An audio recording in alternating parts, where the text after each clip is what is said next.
నమస్తే రమగారు. నమస్తే జయ. రమగారు, పొదుపు యొక్క ఆవశ్యకత, అసలు పొదుపుని ఎలా చేయాలి, అవసరం ఏంటి? గతంలో ఎప్పుడో ఒకసారి మాట్లాడినట్టు గుర్తుంది, కానీ మళ్ళీ ఇంకొకసారి మాట్లాడదామా అనిపించిందండి నాకు. పొదుపు అంటే అన్నం మానేసి పొదుపు చేయక్కర్లేదు. పొదుపు అంటే ఏమిటి? మనకున్న దాంట్లో కొంత జాగ్రత్త పడ్డం, ఫ్యూచర్ అవసరాల కోసం దాచుకోవటం. ఫ్యూచర్ అవసరం అంటే అప్పుడు ఏదో ఇల్లు కట్టుకోవటం, స్థలం కొనుక్కోవటం, బంగారం కొనుక్కోవటం, పిల్లల పెళ్ళిళ్ళు, ఏదైనా పొలం కొనుక్కోవడం, పిల్లల చదువులు, పెద్దవాళ్ళ అనారోగ్యాలు, ఇవన్నీ పొదుపు భాగాలే కదా. మనకే సడన్ గా వచ్చేసేటువంటి ఖర్చులు, ప్రమాదాలు కావచ్చు, అనారోగ్యాలు కావచ్చు, ఏవైనా పెళ్లి పేరెంటాలు, అనుకోని ఖర్చులు, చాలా మంది చుట్టాలు వచ్చేయటాలు, మన వాళ్ళల్లోనే ఎవరికైనా ఇబ్బంది అయితే మనం ఆదుకోవలసి రావటాలు, ఇవన్నీ అవసరమే కదా జయ. వీటికి ఏంటంటే ఇది చిన్నైనా పెద్దయినా ఆడాళ్ళు చేయాలి, ఆడవాళ్ళకి పొదుపుగా ఉండాలి అంటారు. ఆడేమిటి మోగేమిటి, మనిషి అన్న ప్రతివాడు పొదుపుగానే ఉండాలి. దీనికి అన్నం తింటాం మానేసి పొదుపు చేయమని కాదు, అనవసరమైన మానేసి పొదుపు చేయాలి అని. ఎగ్జాక్ట్లీ. ఏది అవసరమో అది తప్పకుండా మనం కొనుక్కోవాల్సిందే. దానికి తగినట్టుగా గొరతేక బెత్తట్లాగా ఏదో చిన్న సంపాదనే అనుకోజేయ. ఈ కాలం ఎట్లా ఉందంటే ఆడవాళ్ళు కూడా ఏదో ఒక పని చేయటం, ఉద్యోగాలు చేసేవాళ్ళు, పెద్ద పెద్ద పెద్ద సంపాదనల వాళ్ళకి చెప్పేదేం లేదు. పెద్ద సంపాదనల్లో కూడా పొదుపు లేక అవస్థ పడే వాళ్ళని కోకొల్లలుగా చూస్తున్నాం మనం. ఇద్దరికి చెరుకో 1,00,000 వస్తుంది, వీళ్ళు ట్రిప్స్ వెళ్ళిపోతారు, క్రెడిట్ కార్డుల మీద అవి ఇవి ఇవి అవి ఏవేవేవేవేవో కొనేసుకుంటారు. ఒకళ్ళకంటే ఒకళ్ళు బెటర్ ఫోన్లు కావాలనుకుంటారు, ల్యాప్టాప్లు కొత్తగా కొనేస్తారు, బట్టలు విపరీతంగా బుక్ చేస్తారు, క్రెడిట్ కార్డు వాడుకుంటూ ఉంటారు. వీళ్ళకి సడన్గా ఏదైనా ఖర్చు వచ్చిందంటే చెరుకో 1,00,000 వచ్చే వాళ్ళు కూడా మెమ్మే బెబ్బే అనే వాళ్ళని ఎంతమందిని చూస్తామో. ఇద్దరులో ఎవరైనా ఒకరు ఆగితే కొంత ఆగితే, లేదా ఇద్దరు ఎందుకు ఆగరు? ఏం చెప్తాం, ఇద్దరు ఎందుకు ఆగరు? అంతే కదండి. ఈ ధోరణిలో కొంత మార్పు తెచ్చుకుంటేనే మనం ఈ అప్పుల పాలైపోకుండా ఉంటాం. ఇది పెళ్ళిళ్ళు అవుతున్నప్పుడు మాట్లాడుకోవటం, పిల్లలకి చిన్నతనం నుంచి నేర్పించడం, కిడ్డీ బ్యాంక్లో వేయించటం, కిడ్డీ బ్యాంక్లో ఉన్న ప్రతి రూపాయి అవగొట్టేసుకోకూడదని చెప్పటం. ఎవరైనా వాళ్ళు వీళ్ళు చుట్టాలు వచ్చినప్పుడు 10 రూపాయలు ఇస్తే పిల్లలు దాచుకుంటూ ఉంటారు. అవును.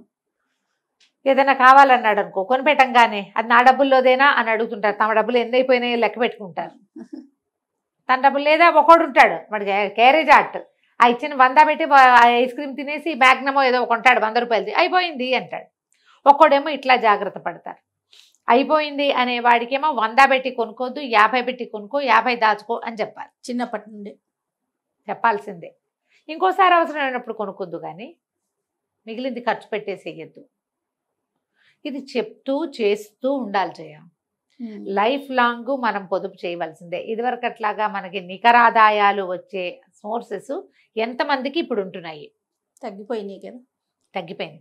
ప్లాన్డ్గా ఏవో ఇల్లు వాకిల్లో కొనుక్కుని ఇలా రెంట్లు వచ్చేవాళ్ళు, షాపుల మీద అద్దెలు వచ్చేవాళ్ళు ఒక రకం, బిజినెస్లో అక్కడ ఇక్కడ డబ్బులు పెట్టి సంవత్సరానికి ఇంత సాలీనా తిరిగి వచ్చేవాళ్ళు. ఇదివరకు పొలాల మీద హైవేస్లు వచ్చేవి.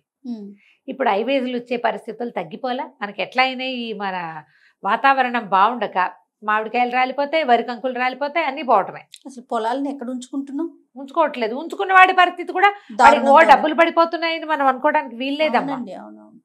అనుకోకుండా 2 పుంజీలు వాన పడిందంటే వరి మొత్తం తన్నేస్తుంది. పంటంతా తడుపులు, ఆ తడుపులు అమ్ముకోవటం కష్టం. గవర్నమెంట్ దగ్గర నుంచి డబ్బులు వస్తాయి ఎప్పుడుకో. ఆ లోపల ఇదివరకటి పరిస్థితులు 100 ఎకరాలు ఉన్న వాళ్ళకి హైవేజులు, కానీ 10లో 5లో 2లో 3లలో ఉండే వాళ్ళకి ఓ పెద్ద డబ్బులు వచ్చే కాలం అయితే కానే కాదు. ఎందుకంటే మన సీజన్స్ అన్ని చెడిపోయినాయి. ఇప్పుడు వచ్చిన 10 రూపాయలని దాచుకోవటమే. బట్టలకి పెట్టేటప్పుడు కానీ, బంగారానికి పెట్టేటప్పుడు కానీ, ఏవైనా వస్తువులు, ఇప్పుడు ఎలక్ట్రానిక్ గూడ్స్ ఒక పిచ్చి కదా జయ. అవునమ్మ గారు. 2 ఏళ్ళు దాటితే ఆ వస్తువు పాత పడిపోతుంది. దాన్ని పారేస్తే 10 పైసలు కూడా రాదు కదా దాని మీద. ఇంట్లో ఉంటే చెత్త, అమ్మేస్తే ఏమీ రాదు, వేస్ట్ కదా. ప్రతి 2 ఏళ్ళకి ఏడాదికి ఫోన్లు మార్చేవాళ్ళు, ల్యాప్టాప్లు మార్చేవాళ్ళు చూస్తామా మనం? అసలు హెడ్ ఫోన్స్ ఉంటాయి జయ, ఒక్కొక్క ఇంట్లో 30-40 ఉంటాయి. ఏ కొత్తది వస్తే ఆ కొత్తది కొంటారు. ఇంట్లో ఉన్న నలుగురికి 4 వేరు 4 రకాల స్టైల్స్. ఫోన్లు అయితే ఇక అసలు చెప్పకు. మీరు పొదుపు ఎక్కడో ఒక చోట మొదలు పెట్టాలి, అన్నిటి మీదకి తీసుకెళ్ళాలి. 1,00,000 పెట్టి ఫోన్ ఎందుకు, 30-40 ఎందుకు కాదు? ఇవాళ కొనాలంటే ఇవాళ ఎందుకు కొనాలి? కొద్ది రోజులు పోస్ట్ పోన్ చేయొచ్చు కదా. ఖర్చులు మొట్టమొదట పోస్ట్ పోన్ చేయండి. పొదుపు చేయాలంటే మొట్టమొదట చేయవలసింది అది అన్నం తింటాన్ని దయచేసి పోస్ట్ పోన్ చేయకండి. తిండికి పోస్ట్ పోన్మెంట్ వద్దు.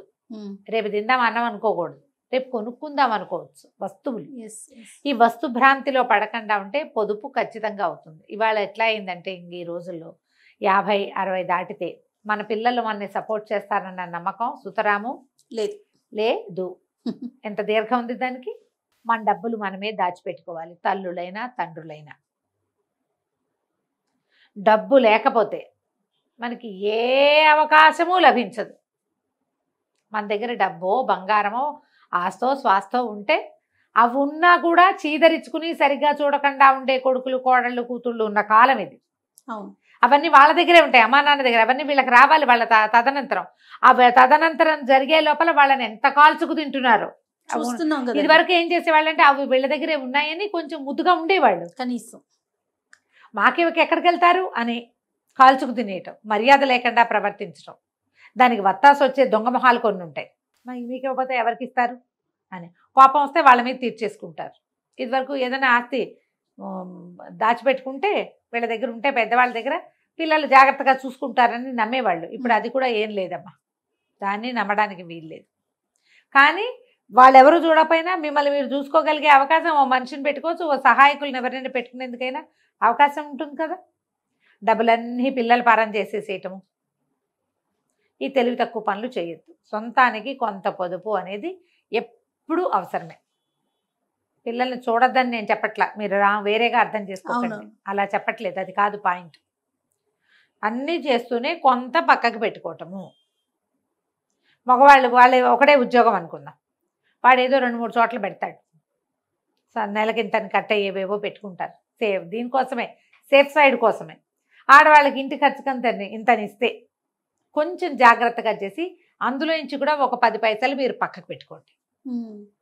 బొటాబొటీగా ఇస్తారనుకుందాం, కరెక్ట్గా సరిపోయేంత. ఎప్పుడైనా మాట్లాడినప్పుడు ఇంకో 500-1000 ఎక్కువ తీసుకోవటము.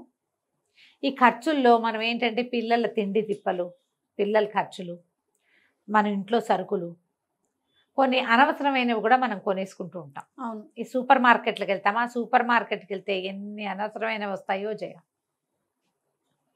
అవునా, సీజన్లో నేను అనుకుంటాను, నేను ప్రతిసారి ఈ పని చేస్తాను, నా సంగతి చెప్తాను. నేను ఇక్కడ ఈ మన మెట్రో లాంటి చోటుకు వెళ్తాను అనుకో, ఇంత పెద్ద మాయిశ్చరైజర్ కొంటే ఈ సంవత్సరం అయ్యాక అది ఉండిపోతుంది. చలికాలానికి ఇంత డబ్బా అక్కర్లా, ఇంటిల్లిపాది 4 రాసుకున్నా అదేదో తక్కువకు వస్తుంది అనుకుంటా. ఈ డబ్బా వేస్టే కదా, వచ్చే సంవత్సరం దాకా ఉంచితే దాని వాసన నచ్చదు మనకి, మళ్ళీ ఫ్రెష్ది కొంటాం. ఆ కొనేటప్పుడు ఏం చేయొచ్చు మనం, ఇంత కొనకుండా మీడియం కొనుక్కోవచ్చు కదా సీజన్ వరకు.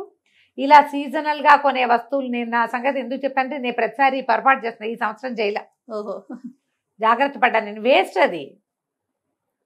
అది వేస్ట్. పోని మనం వాడుకోం, పని వాళ్ళకి ఇస్తే వాళ్ళు మాత్రం మనుషులు కాదు. కావాలంటే ఫ్రెష్ డబ్బా ఒకటి కొనిపెట్టచ్చు వాళ్ళకు కూడా మనతో పాటే. ఎందుకు దాన్ని పడేయాలి, ఆ క్రీమ్ డబ్బా బయట పారేయటమే కదా. ఇలా కొనుక్కునేటప్పుడు మీ స్కిన్కి ఉపయోగపడేవే కొనుక్కోండి. ఏదో ఒకటి ర్యాండమ్గా కొని వేస్ట్గా పక్కన పారేయద్దు. బట్టలు అంతే, ఓ తెగ బుక్ చేసేయటం, కొన్ని పట్టవు, కొన్ని సరిపోవు. ఈ బ్రాండ్ బాగుందని ఇదే సైజు ఇంకో బ్రాండ్లో తెప్పిస్తే ఆ బ్రాండ్ పట్టదు, రిటర్న్ పాలసీ ఉందో లేదో చూసుకోము. ఇలాంటి చోట్ల పొదుపు చేయండి. ఎక్స్ట్రా ఖర్చుల్లో ఊరికే సరదాగా చేసేవి 10,000-20,000 కలిపితేనే 1,000 అవుతాయి చివరికి. అంతే కదా. 100, 200, 300, అక్కడి నుంచి ఇది కాకుండా క్రెడిట్ కార్డు వాడుకుంటారు. ఏదైనా మామూలు 25,000-30,000 వచ్చేవాడు కూడా ₹1,00,000 ఫోన్ కావాలి, ఫ్రెండ్ సర్కిల్లో బాగుండాలి. ఏదైనా ఒకటేనని చచ్చినా అనిపించదు.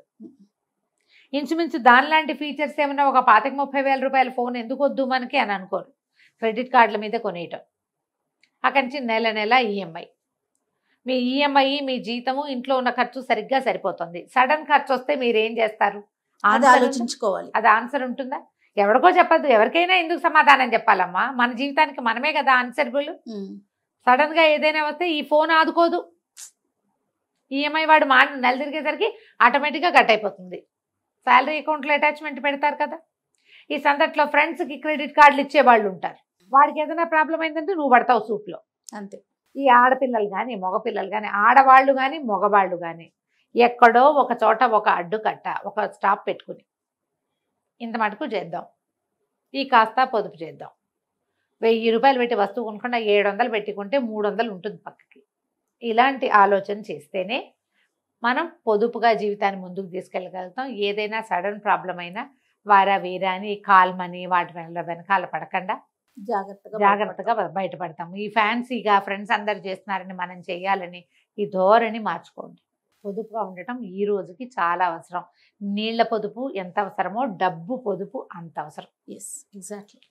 భవిష్యత్ అవసరాలకి, సడన్ అవసరాలకి, ఏదైనా ప్రాబ్లం వస్తే దాన్ని ఫేస్ చేయటానికి ఎంత అవసరం చేయాలి డబ్బు? చాలా అవసరం కదా. ఇప్పుడు మంచి అవకాశాలు వచ్చినాయి. చిన్న మొత్తాల పొదుపు పథకాలు బ్యాంక్ వాళ్ళు ఎన్ని రకాలు ఇస్తున్నారో, పోస్ట్ ఆఫీస్లో ఎన్ని ఉన్నాయో.